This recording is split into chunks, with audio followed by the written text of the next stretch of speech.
Coming from Memorial Hospital tonight, a nearly 100% increase in toddlers eating THC gummies.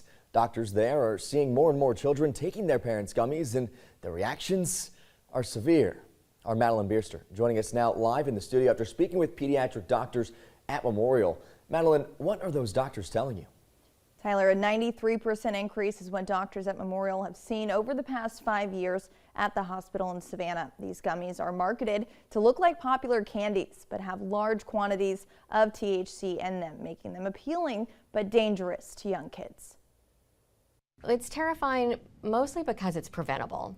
In the last year, Memorial doctors have seen 72 patients under the age of 10 that have been brought to the hospital after eating THC gummies.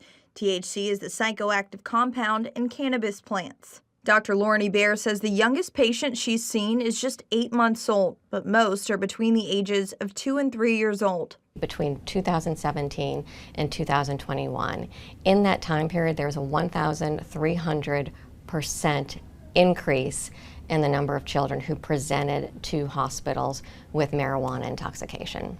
They're suffering from hallucinations, sleep apnea, psychosis sometimes, seizures even, and have been intubated after difficulty breathing. Dr. Hebert has some advice for parents who do use these gummies, or if someone watches their kids that might be taking these. I think that we really need to be honest with ourselves and honest with our physicians and talk to them about if you know that your child is going to be in a house where people do consume marijuana, talk to those people and make sure that they have stored their marijuana safely. That could mean putting the gummies in a medical lockbox, talking with your kids about not eating things unless they ask first, not taking the gummies in front of your kids, or even labeling the bag as poisonous or do not eat. She says they're seeing these ER visits with increasing frequency each year, but doesn't want parents to be scared to bring their child in. This is not something that we are seeking out punishment for people. We are seeking to take care of the children.